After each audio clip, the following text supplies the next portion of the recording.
Kalau Tuhan kehendaki, bulan November nanti saya diminta memimpin satu tur ke Timur Tengah. Saya membaca satu artikel di Suara Merdeka beberapa hari yang lalu, mungkin saudara sempat membaca, terbitan hari Jumat kalau tidak salah. Ada seorang wartawan yang berangkat ke sana dalam suatu tur rohani dan oleh pengutusan dari harian Suara Merdeka, dan dia tuliskan akan pengalamannya. Kalau Anda membaca, dia menceritakan apa yang dia alami di Gunung Sinai di Mesir, tempat di mana sekian ribu tahun yang lalu Allah memberikan 10 perintah Allah kepada bangsa Yahudi, kepada orang Israel lewat hambanya yang bernama Musa. Dan di tempat yang sama orang menyebutnya sebagai Gunung Tuhan.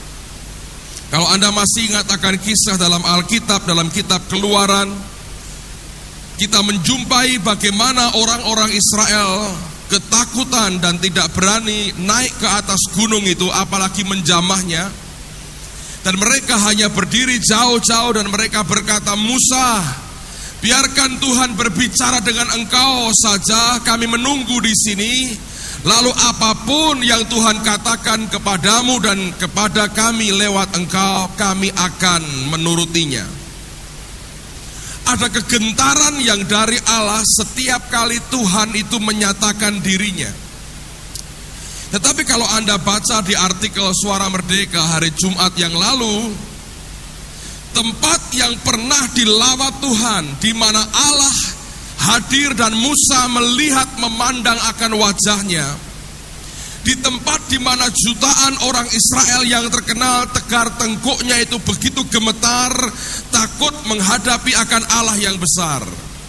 Di tempat itu sekarang ketika orang datang untuk mencoba melihat kembali akan tempat di mana Musa pernah dilawat Allah dan bangsa Israel pernah mengalami kegentaran ilahi oleh karena takut berhadapan dengan Tuhan. Di tempat yang sama ketika banyak orang sekarang berkunjung ke sana, yang terkenal adalah copetnya dan malingnya, saudara. Selalu mereka diberitahu hati-hati dengan masyarakat di sini, karena tiba-tiba dompetmu akan lenyap, mereka merampas tustelmu, mereka mengambil semua milikmu. Artinya semua yang dulu pernah ada dalam kegentaran kemuliaan Allah yang besar, lalu kemudian hilang dan bahkan tidak ada bekasnya. Justru yang ada, yang dikenal orang hari ini adalah tempat itu banyak dikunjungi orang dan banyak didatangi oleh maling dan copet. Saya belajar dari apa yang saya baca itu, saya mendengar suara Tuhan yang berkata, kehadiran Tuhan di dalam kehidupan kita itu merupakan sesuatu yang tidak pernah bisa diganti dengan apapun. Pada waktu Allah itu mulai mengundurkan diri dan tidak lagi tinggal dan menyertai kita, maka semua kemuliaan yang pernah kita nikmati, yang pernah kita kecap, yang pernah kita taste, yang pernah kita rasakan oleh karena kehadirannya, tiba-tiba akan berubah semuanya menjadi sesuatu yang menjijikkan, yang kotor dan menajiskan. Kehadiran Allah, kenyataan kehadiran Allah yang berjalan bersama dengan kita, kenyataan kehadiran Roh-Nya yang tinggal dalam hidup kita, tidak pernah bisa digantikan oleh apapun yang dunia tawarkan di atas muka bumi ini. Ketika satu kali Roh-Nya undur dari kehidupan seseorang, maka bukan kemuliaan yang tinggal sisa, tetapi kenajisan, kekotoran dan kebusukan manusia dan dosa yang akan muncul di tengah-tengahnya. Ada seorang nabiah yang bernama Miriam. Dia adalah kakak dari Musa sendiri. Orang ini orang yang dikuasai oleh Roh Allah, pernah mengalami kuasa Roh Allah dalam hidupnya. Sejak masa mudanya Allah telah memakai dia untuk membantu penyelamatan atas adiknya yang bernama Musa. Lalu kemudian ketika Musa memimpin orang Israel keluar dari tanah Mesir, mereka menyeberang Laut Merah. Pada waktu dia melihat akan kekuasaan Allah yang begitu besar, Alkitab berkata dia mengambil rebana yang ada padanya, dia mulai menari dan dia mulai menyanyi, dan dia menaikkan suatu prophetic song, suatu pujian, suatu lagu nubuatan yang tidak muncul dari dirinya, tapi muncul, saya percaya, dari inspirasi Roh Allah sendiri. Tapi orang yang pernah dikuasai Roh Tuhan, orang yang bisa bernubuat, orang yang bisa mendengar suara Allah ini, satu kali dia melakukan kesalahan yang sangat fatal. Dia berontak kepada Musa dan Allah begitu murka kepadanya. Kalau Anda bacakan kisahnya, Allah tidak pernah mengutuki Miriam. Tapi satu yang Alkitab katakan, Allah begitu murka, lalu Allah meninggalkan dia. Pada waktu Allah meninggalkan dia dan awan kemuliaannya terangkat dari tengah-tengah mereka, apa yang terjadi? Musa dan Harun melihat Miriam penuh dengan kusta. Semua yang mulia, yang glorious, yang ajaib, yang begitu hebat, yang pernah dinikmati orang yang hidupnya dikuasai Roh Allah dan rohnya tinggal dalam hidupnya, begitu roh itu undur dari hidup seseorang, yang kita lihat tinggal sisa kebusukan manusiawinya. Semua keindahan pada orang itu sebetulnya bukan keindahan pribadinya, tapi lebih oleh karena keindahan Roh Allah yang ada di dalam dirinya, bukan keindahan manusiawinya. Itulah sebabnya ketika Roh Allah mulai undur dari hidup seseorang, kita melihat akan orang itu yang sebenarnya penuh dengan kebusukan dan kusta dalam dirinya. Orang kedua yang saya belajar adalah orang yang bernama Simson. Kalau kita belajar Alkitab, tidak ada orang sehebat, sedahsyat Simson dalam penyertaan Tuhan atas dirinya. Tapi orang ini tidak mengizinkan rohnya membangun manusia batiniahnya. Dia mengumbar hawa nafsunya. Dia orang yang suka berzina, khususnya dengan wanita-wanita asing. Kecenderungan hatinya adalah perzinahan dengan orang-orang yang menyembah berhala. Lalu Alkitab berkata, tanpa Simson ketahui, roh Allah itu kemudian undur dari dirinya. Dan ini yang selalu terjadi, saudara. Saya dengar Benny Hinn berkali-kali berkata, kalau Roh Kudus itu menguasai seseorang, maka semua orang akan tahu bahwa Allah mengurapi orang itu. Dan orang yang bersangkutan pun tahu bahwa Allah mengurapi dia. Tetapi ketika rohnya mulai undur dari seseorang, biasanya orang itu sendiri tidak sadar bahwa roh Allah sudah mulai undur dari hidupnya. Orang lain belum segera tahu dan tidak bisa segera tahu bahwa roh Allah mulai undur dari hidupnya. Yang terjadi adalah kemudian kejatuhan yang orang berkata, mengapa mendadak dia bisa jatuh? Sebetulnya tidak ada dadaan itu, saudara. Hanya roh ini begitu lembut dan tidak pernah punya niat hati menyakiti siapapun. Satu kali dia telah mengasihi kita, mengasihi saudara, memberikan pengurapannya dan penyertaannya. Tapi oleh karena kita menyakiti dia terus menerus, akhirnya dengan terpaksa dia undur dari kehidupan kita. Karena dia tahu hatimu menolak dia tanpa engkau ucapkan.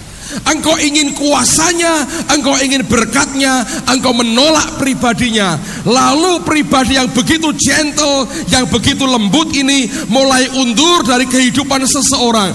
Nah, pada waktu itu dia undur dengan pelan-pelan dan tidak pernah promosi kemundurannya. Ini yang selalu saya pernah katakan, orang yang dipanggil oleh Allah selalu dia berangkat dan dia pergi sendiri. Orang yang dikuasai setan yang membuat dia berontak, dia akan publikasikan apa dan mengapa dia keluar dan dia meninggalkan seseorang. Itu bedanya. Orang yang dikuasai roh Allah, dia akan punya sifat seperti roh Tuhan. Ketika dia undur dengan diam-diam dan tidak ada orang lain yang tahu. Nobody knows.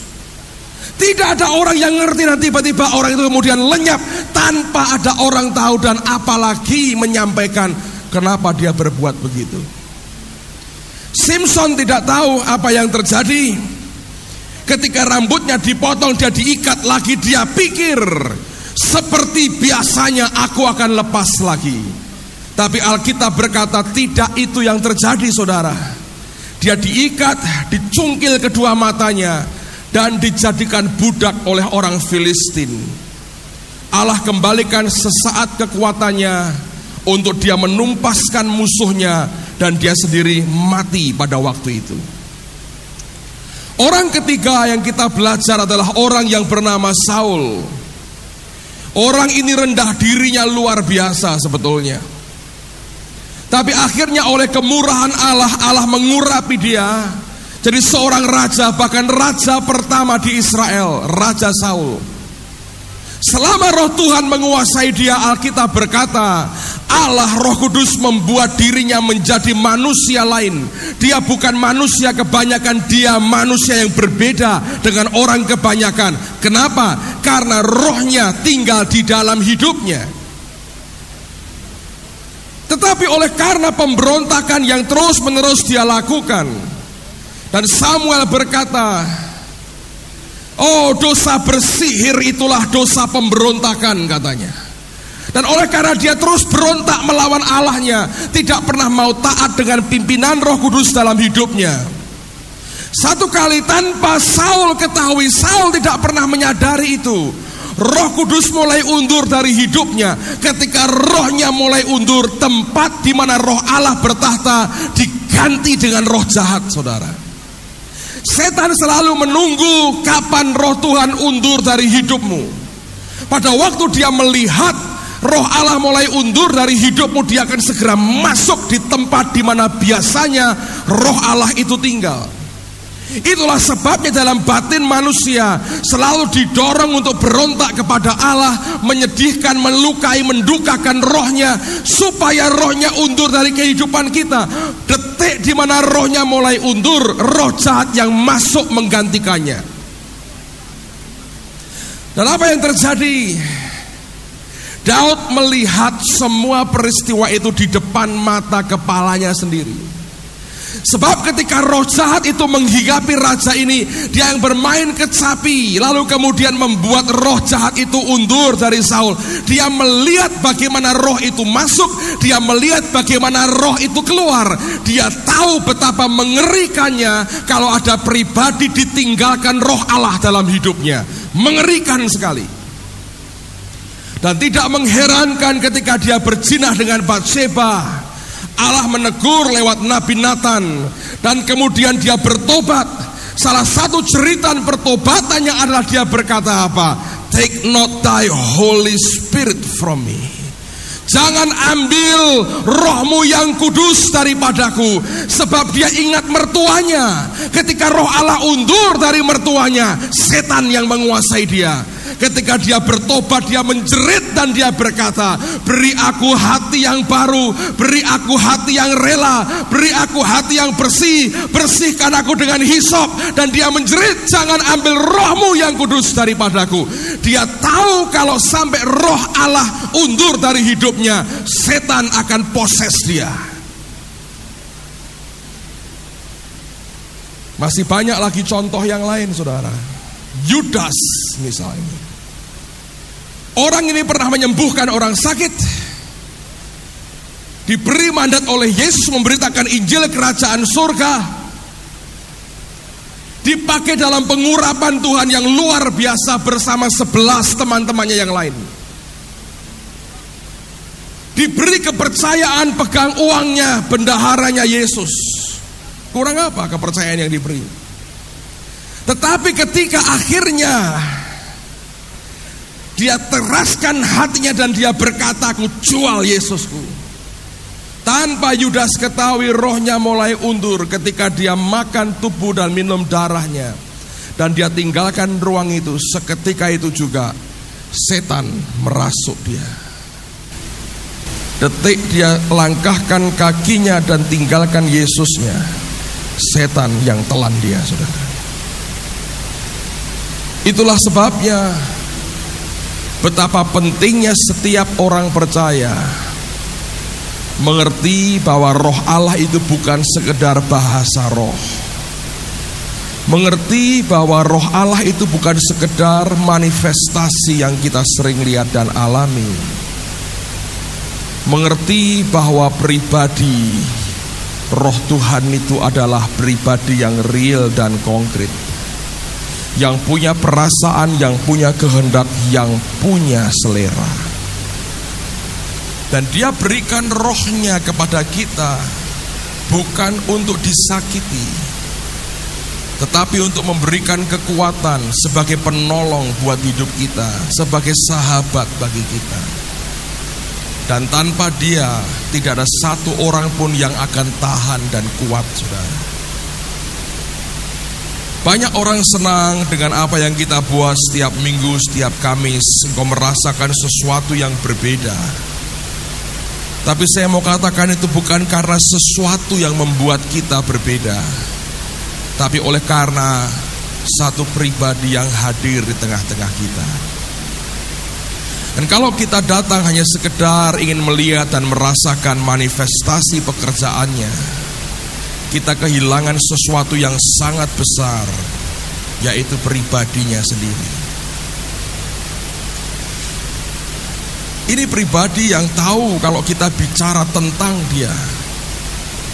Dan satu hal yang saya belajar, saudara, setiap kali saya berbicara baik di mimbar lewat maupun pribadi dengan siapapun, setiap kali saya berbicara tentang Dia, selalu Dia akan menyatakan dirinya di tengah-tengah kita. Itu yang saya tidak pernah bisa mengerti sebelumnya. Tapi lama-lama saya menyadari Dia betul-betul pribadi yang tahu. Kita seringkali dengan bahasa Jawa kita berkata, Anda tahu kata ngerasani ya. Kalau Roh Kudus dirasani, dibicarakan, maka Dia akan hadir. Seringkali orang timur punya kepercayaan, kalau lagi dirasani muncul, kita berkata dawa umure. Roh Kudus dawa umure, kekal, tidak pernah ada awal, tidak pernah ada akhir, everlasting. Saya punya pengalaman bagus sekali, saya ceritakan hari Kamis yang lalu dengan mereka yang hadir dalam kebaktian tengah minggu kita. Minggu lalu saya diminta melayani di Kopeng. Ada training center baru yang seorang saudara hamba Tuhan yang merintis akan training itu. Dia beli tanah 2000 meter, dia bangun bangunan beberapa bagian, bagus sekali, kira-kira total 200 juta. Dan bulan Agustus lalu dia baru mulai trainingnya. Dia berkata mulai dari 34 orang lalu gugur beberapa, tinggal 29 sekarang. Dan mereka telepon saya, mereka minta saya bicara tentang karunia-karunia Roh Kudus selama 5 session dalam 2 hari. Selalu merupakan pergumulan buat saya kalau orang minta saya bicara soal karunia, soal pengurapan, itu merupakan sesuatu yang sulit buat saya. Kenapa? Karena sebetulnya kalau hanya tahu informasi tentang 2 hal ini tidak mengubah apapun. Saya tahu dalam pengalaman saya dengan Tuhan, bukan ini kuncinya. Sesuatu yang lebih basic, yaitu pribadinya sendiri. Dan bagaimana roh kita bekerja sama dengan Dia. Sebab roh Allah, dengarkan baik-baik, hanya tertarik dengan rohmu yang lahir baru. Dia sama sekali tidak tertarik dengan daging kita, pikiran kita, ide manusia kita. Dia tidak tertarik sama sekali. Efesus berkata dengan jelas pada pasal yang ketiga bahwa rohnya itu diberikan kepada kita dengan kuasanya untuk menguatkan our inner man, manusia batiniah kita, roh kita. Roh Kudus tinggal pada roh kita untuk menguatkan manusia batiniah kita. Itulah sebabnya saya berani berkata, Dia hanya tertarik pada rohmu yang lahir baru, dan tidak pernah tertarik dengan kedagingan dan kemanusiaan kita. Nah, ketika itu saya rubah sedikit apa yang seharusnya saya sampaikan. Daripada saya menipu diri sendiri dengan menceritakan sesuatu yang saya tahu tidak mengubah banyak hidup orang, saya berikan basicnya supaya mereka tahu apa yang harus mereka buat. Lalu pada hari yang kedua, kami sedikit terlambat sampai di tempat itu, mereka sudah mulai penyembahan. Saya masuk, saya punya paper tentang karunia, saya tuliskan 1 lembar pada waktu itu. Karena saya pikir tidak banyak yang saya bisa saksikan, karena saya merasa Tuhan ingin mendoakan, menjamah mereka. Jadi ketika saya masuk, mereka sudah menyembah Tuhan. Dan waktu pemimpinnya memberikan mic kepada saya maju ke depan, tiba-tiba saya merasa bahwa rohnya di tengah-tengah kami. Kehadiran roh Allah itu, saya sering kali berkata, ketika Anda makin bergaul dengan dia, saudara akan bisa merasakan sampai ke fisikmu. Tanpa engkau coba rasakan, tiba-tiba engkau akan terasa sampai ke fisikmu akan kehadirannya. Sebab dia Allah, saudara. Itu dalam wujud manifestasi yang belum terlalu kuat. Kalau begitu kuat, mati semua kita, saudara. Tidak ada orang yang tahan berhadapan dengan dia, kecuali anugerahnya diberikan kepada kita. Lalu kemudian saya ajak mereka menyembah Tuhan. Saya berkata, saya ingin perkenalkan kepada saudara sahabat saya yang paling baik, yaitu Roh Allah sendiri. Dan waktu saya undang mereka maju ke depan dan kami mendoakan mereka, Tuhan menjamah mereka dengan indah sekali. Lalu Roh Kudus berkata kepada saya, sekarang kamu ajarkan kepada mereka tentang karunia ini, buat mereka juga mengerti dan buat mereka makin haus dan lapar akan aku. Jadi saya mengajar dengan mereka, saya ajarkan kepada mereka semua materi yang saya siapkan. Sampai kira-kira jam 12 kurang 20 menit sebetulnya. Karena jatah saya bicara sampai jam 12 siang. Jam 12 kurang 20 menit saya sudah berhenti, saya tutup dalam doa, nggak terjadi apa-apa. Lalu pemimpinnya berkata, Pak, ini masih 20 menit lagi. Tolong beri kesempatan kalau ada yang mau tanya dan bisa dijawab. Saya berkata boleh. Dan ada beberapa orang yang mengajukan pertanyaan dan saya jawab pertanyaan mereka. Dan kembali tidak pernah membuat saya bisa lepas dari bicara tentang pribadi Roh Kudus. Nah, ketika saya mulai bicara lagi tentang pribadinya, tiba-tiba saya tahu lagi bahwa dia menyatakan dirinya lagi. Allah kita adalah Allah yang omnipresence, dia maha hadir. Kemanapun engkau pergi, saudara akan bertemu dengan rohnya, dia maha hadir. Tapi buat orang yang percaya kepada Yesus Kristus, dia berikan bukan hanya Roh Kudus yang omnipresence, yang maha hadir, tapi dia berikan kepada kita His manifested presence, hadiratnya yang dinyatakan. Ada bukti, ada proof, ada pembuktian yang sah, yang kuat dan tak terbantahkan bahwa dia hadir di tengah-tengah kita. Dan itu suatu pernyataan kehadiran yang luar biasa yang diberikan kepada mereka yang percaya kepada Kristus Yesus. Jadi ketika saya bicara, akhirnya saya berkata begini kepada mereka, ini kalau saya terus-teruskan, saudara akan dilawat Tuhan lagi. Sebab saya tahu bahwa rohnya itu menyatakan dirinya lagi. Anda tahu ketika tiba-tiba sesuatu itu datang. Seperti kalau Anda melihat masuk ke satu ruangan dan tiba-tiba ada lampu yang menyala, Anda akan tahu ada sesuatu yang berbeda. Dan ketika makin kuat cahaya lampunya, Anda tahu bahwa itu makin kuat, makin terang dan makin terang. Itu yang dirasakan, yang saya rasakan dalam roh saya. Lalu saya ajak mereka berdoa, saudara. Gak ada apa-apa, semua berdoa. Dan kursi yang mereka pakai itu kursi yang ada meja kecilnya, yang jadi satu dengan kursinya tempat kalau mahasiswa kuliah. Anda pernah ketemu, lihat itu ya. Dan ketika mereka semua berdoa, tiba-tiba di dada dan perut saya ini sesek sekali. Saya pikir kenapa ya? Udara dingin, enak, sejuk sekali. Kenapa sesek dada saya? Saya nggak tahu kenapa, jadi nggak sengaja karena saya pegang mic begini. Saya coba mau keluarkan apa yang nyesek di dada saya. Nggak sengaja sebetulnya. Nah, tiba-tiba itu atmosfer berubah. Orang-orang di jamaah Tuhan. Roh Kudus berkata, teruskan lagi katanya. Saya tahu apa yang saya rasakan itu adalah rohnya sendiri. Dan teman-teman yang ikut saya melihat bagaimana mereka di jamaah Tuhan itu bisa merosot keluar. Luar biasa. Ada yang bulu-bulu kan. Ada satu anak tiba-tiba yang angkat tangan. Dia berdiri, tutup mata, berdiri. Dan dia jalan begini, mendekat ke saya. Dan saya kalau berdoa ya berdoa sambil berjaga-jaga. Jadi saya kalau sudah begitu memang ini lalu lintas jadi padat ya sekitar kita. Kalau roh Tuhan bekerja, ya ada yang duduk di depan, yang dekat-dekat begitu buka mata lebar-lebar. Tiba-tiba tangan bisa nyamber di muka, plok gitu. Siapa tempeleng saya? Holy Spirit gitu. Lewat orang lain. Lalu lintas jadi padat. Jadi saya kalau sudah begitu saya buka mata saya lebar-lebar, karena saya tahu harus berjaga-jaga nih. Kadang-kadang jadi kambrui orang, saudara. Dan dia angkat tangannya dan dia mulai berjalan, dia tutup mata.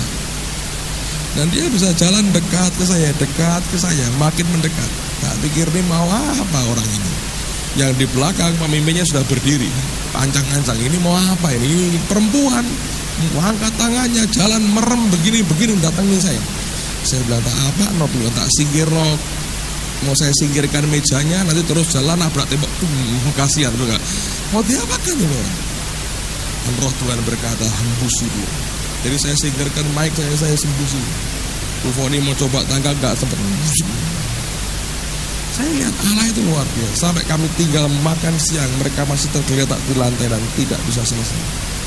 Ajaib sekali apa yang dia kerjakan. Setiap kali dia dirasani, saudara, nanti dia akan menyatakan dirinya di tengah-tengah kita. Dan kalau dia menyatakan dirinya, saudara akan kenali dia sebagai pribadi, bukan lagi sebagai barang. Pagi ini saya mau share lebih jauh dengan saudara. Saya ingin tunjukkan kepada saudara pergaulan Yesus dengan Roh Kudus, bahkan sebelum dia melayani saudara.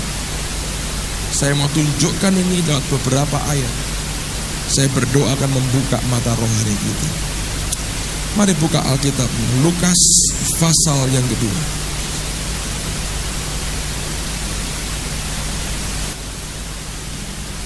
Lukas pasal 2 ayat yang ke-40.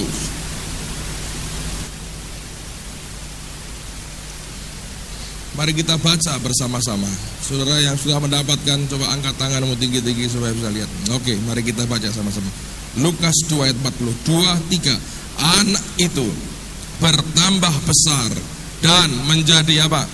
Kuat, penuh hikmat dan kasih karunia Allah ada padanya.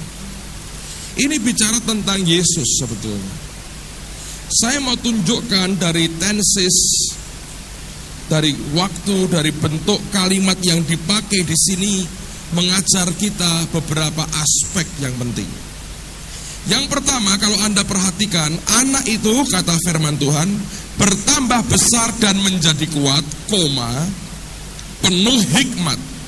Nah, dua kata tadi, dua statement tadi, bertambah besar dan menjadi kuat dan penuh hikmat. Sebetulnya dalam bahasa Gerikanya, bentuk yang di sini adalah bentuk saling menjelaskan. Dua statement ini tidak berdiri sendiri, tapi saling menjelaskan.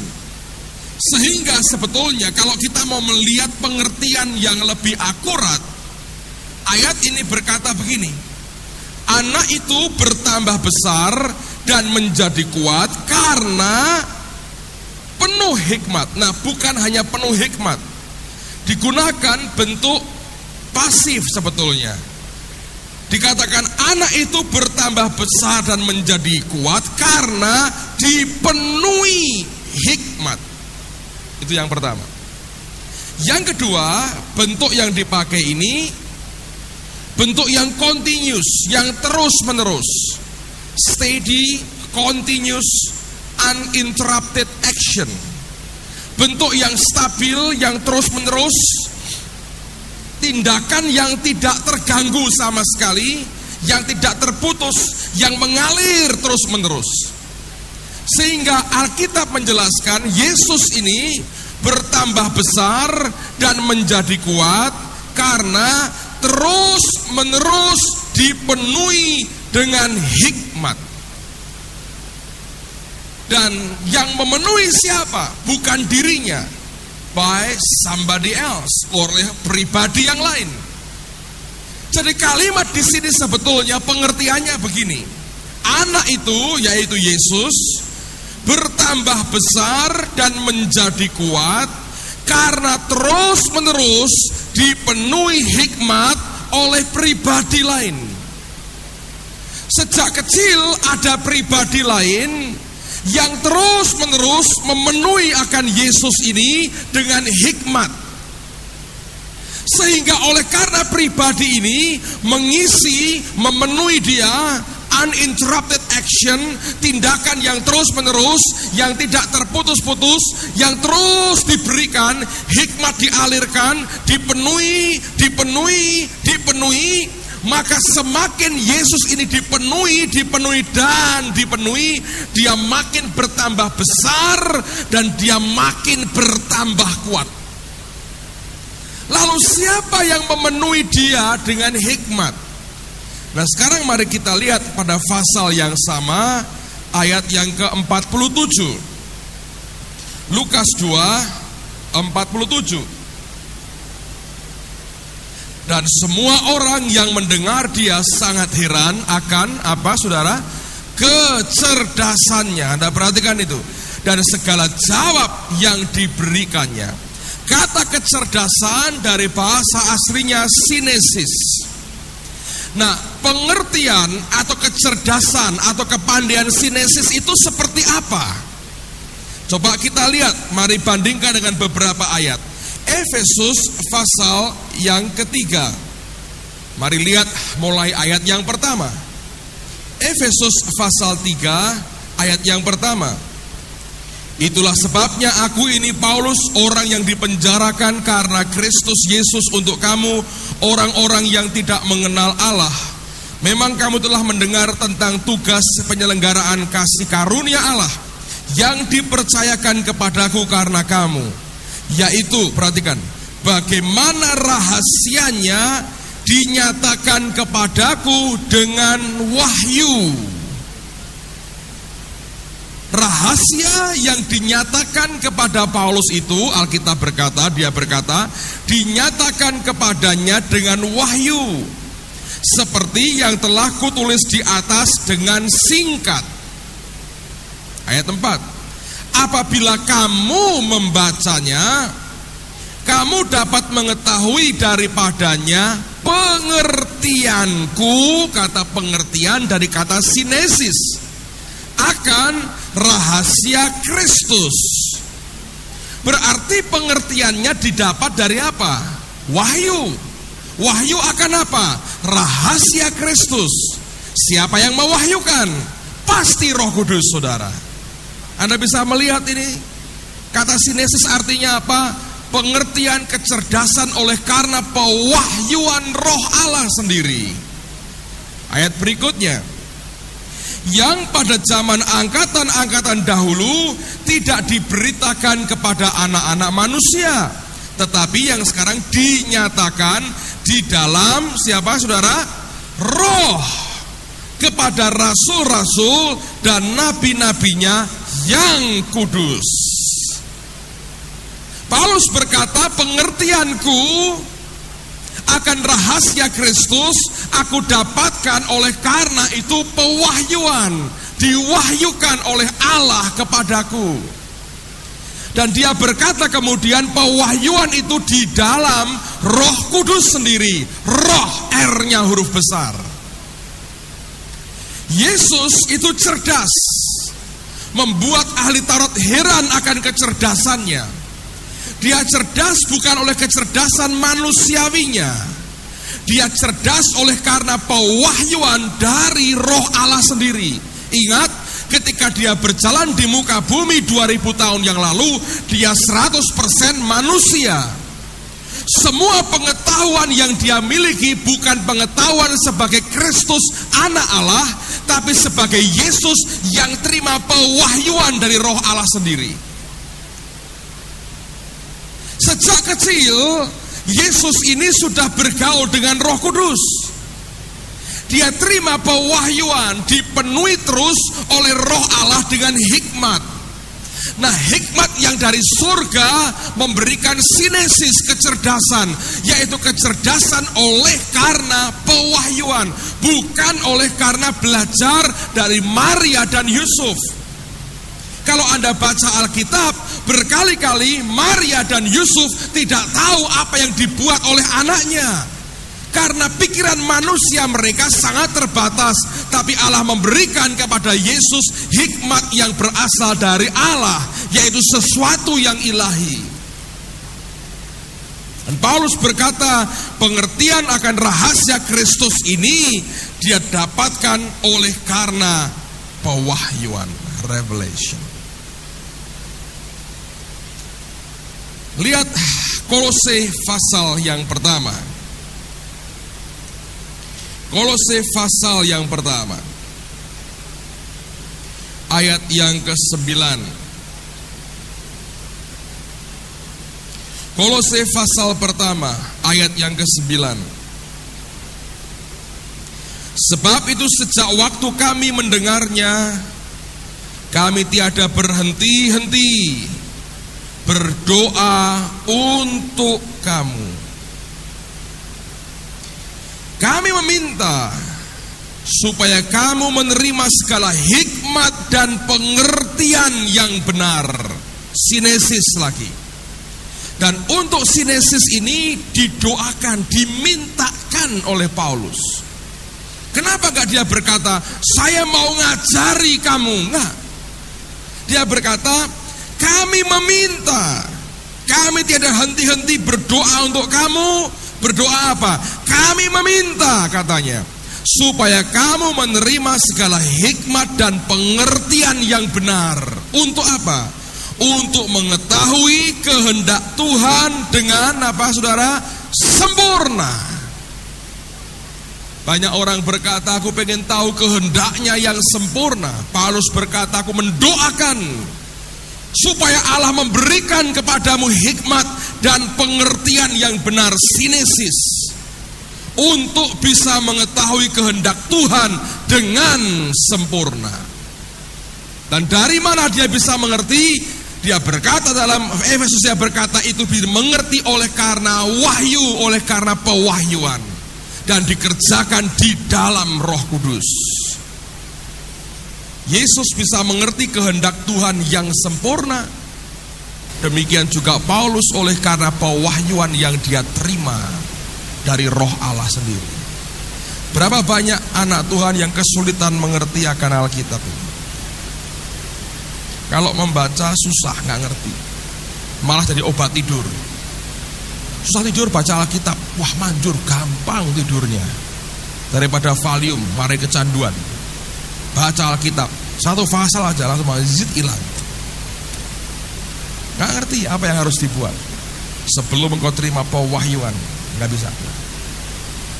Sebab Paulus berkata, tulisanku ini yang kamu baca, dia berkata, itu pewahyuan. Gak mungkin Anda bisa telaah dengan pikiranmu. Omong kosong. Bagaimana pewahyuan bisa kita tangkap dengan otak kita? Gak bisa. Sejeniusnya Anda tidak akan pernah mampu bisa ngerti apa yang Paulus katakan. Makanya banyak orang ngawur hari-hari ini. Dia telaah Alkitab ini dengan pikirannya. Saya berkata, itu dua dunia yang berbeda. Gak bisa, saudara. Seperti Anda mau hidup di bulan dengan pakaianmu sekarang ini, mati, saudara. Tidak ada oksigen, tidak ada apa-apa. Engkau bisa langsung mati ya. Kecekik di bulan. Bedanya mungkin nggak busuk mayatmu, nggak ada kuman juga mati di sana, saudara. Mau apa? Kalau engkau ke bulan, engkau mesti pakai sesuai dengan hidup orang yang harusnya kalau bisa hidup di bulan, pakai astronot. Dan bagaimana mungkin dengan otak kita mau ngerti pewahyuan yang Paulus dapatkan? Nggak bisa. Tapi Yesus terima itu sejak masa kecilnya. Lihat lagi, Anda mau tahu kehendak Tuhan dengan sempurna? Cuman satu, minta kepada Allah, diwahyukan dalam hidupmu. 2 Timotius pasal yang kedua, ayat yang ke-7. 2 Timotius pasal 2 ayat yang ke-7. Alkitab berkata, perhatikanlah apa yang ku katakan. Dan dia tadi berkata yang dia tuliskan itu adalah oleh karena wahyu. Perhatikanlah apa yang kukatakan. Titik koma. Tuhan akan memberi kepadamu pengertian sinesis dalam segala sesuatu. Yang memberi siapa? Tuhan. Tuhan yang mana? Rohnya sendiri. Dan itu yang membuat setiap kali diberikan dan dinikmati oleh anak yang bernama Yesus ini, dia tumbuh makin besar dan dia tumbuh makin kuat. Dan ketika dia tumbuh makin besar dan tumbuh makin kuat, rohnya terus memenuhi dengan hikmat, dengan sinesis. Akhirnya kecerdasan yang dia miliki bukan yang berasal dari manusia, tapi murni kecerdasan yang ilahi. Kalau saudara mau mengerti semua rahasia firman Tuhan ini, rohnya yang sanggup ngajari saudara dan saya untuk mengerti apa yang Alkitab ini katakan. Ingat, Paulus berkata, aku tulis ini oleh karena wahyu, bukan oleh karena pengalamannya, oleh karena wahyu. Dia pernah belajar dengan Gamaliel tentang Taurat dan Perjanjian Lama, tapi tidak memberi kehidupan sama sekali. Sampai pewahyuan akan Kristus Yesus diberikan kepadanya, tercelik matanya dan dia mulai hidup dalam terang Allah. Anda boleh berpengalaman seperti apapun, tulisan ini oleh karena wahyu tidak bisa dimengerti oleh pikiran manusia kita. Nah, apa yang Bapak lihat kemudian ketika melihat bahwa anaknya datang sebagai manusia bergaul dengan rohnya? Lihat Lukas pasal yang ketiga. Lukas pasal 3 ayat 21 dan 22. Lukas pasal 3 ayat 21 dan 22. Ketika seluruh orang banyak itu telah dibaptis, dan ketika Yesus juga dibaptis dan sedang berdoa, terbukalah langit dan turunlah Roh Kudus dalam rupa burung merpati ke atasnya, dan terdengarlah suara dari langit, engkaulah anak yang kukasihi, kepadamulah aku berkenan. Kata berkenan ini sebetulnya bukan ketika melihat Yesus dibaptis terus Bapak berkata, dengan perbuatanmu itu aku berkenan, bukan. Berkenan ini kata berkenan ini begini saudara, dalam bahasanya aslinya. Bapak berkata, aku telah melihat, aku tarik ke belakang akan hidupmu selama ini. Aku lihat hidupmu selama ini, dan akhirnya hari ini aku melihat kau dibaptis. Setelah aku juga lihat semua ke belakang, semua aku lihat, aku berkenan. Berkenan yang bukan hanya sesaat yang dia buat Bapak berkenan, tapi juga berdasarkan akan semua yang dia buat di masa lampaunya, ditarik ke belakang. Bapak berkata, aku berkenan. Yesus belum khotbah, belum membangkitkan orang mati, belum menyembuhkan orang sakit, belum berdoa di Getsemani sampai mencucurkan darah, belum juga di kayu salib dia mati buat kita. Dia belum buat semua itu. Yang dia buat selama 30 tahun pertama dari hidupnya adalah dipenuhi dengan roh Allah, sampai punya kecerdasan sinesis yang dari dia. Dan pergaulannya dengan Roh Kudus itu yang membuat akhirnya ketika rohnya mengurapi dia, Roh Kudus turun di atasnya. Bapak berkata, aku berkenan. Yesus dipakai oleh Bapa di surga dengan dahsyat karena perkenan Bapanya. Dan waktu Bapa memberikan roh di atasnya untuk mengurapi dia, kita belajar Bapa berkata, bukan karena engkau dibaptis saja aku berkenan, tetapi aku melihat, aku tarik ke belakang dari hidupmu seluruhnya. Dia berkata, aku berkenan. Sekali lagi, dia bukan barang, dia bukan benda, dia bukan sesuatu, tapi dia pribadi yang hidup dan pribadi yang real. Ayat yang terakhir, setelah pengalaman baptisan, apa yang dialami oleh Yesus? Saya mau tunjukkan dia pribadi yang betul-betul manusia ketika dia hidup di bumi. Markus pasal pertama ayat yang ke-12. Markus pasal yang pertama ayat yang ke-12. Segera sesudah itu Roh memimpin dia ke padang gurun. Amplified mengatakan the Holy Spirit from within. Roh Kudus yang dari dalamnya ini memimpin. Kata memimpin itu terlalu halus, saudara. Bahasa aslinya sebetulnya cast out. Kayak orang ditarik, diusir, ditarik paksa ke padang gurun. Itu bukan orang dengan sukarela. Ayo rombongan ikut saya, jalan ikut. Kayak orang tur, bukan, saudara. Cast out. Saya belajar sebagai pribadi manusia, Yesus punya kehendak manusia. Betul gak? Di Getsemani dia berdoa apa? Kalau boleh, biarlah cawan ini berlalu daripadaku. Tetapi bukan kehendakku, melainkan kehendakmu. Ku dan mu, dua kehendak yang berbeda. Kehendak manusianya berkata, kalau boleh aku tidak mau minum ini. Tapi dia tahu kehendak Bapanya berkata, minum cawan ini. Sebagai manusia, Yesus juga punya kehendak manusia. Ketika rohnya menguasai dia total, Alkitab berkata, the Holy Spirit from within, yang dari dalam ini, cast out, narik paksa ke padang gurun.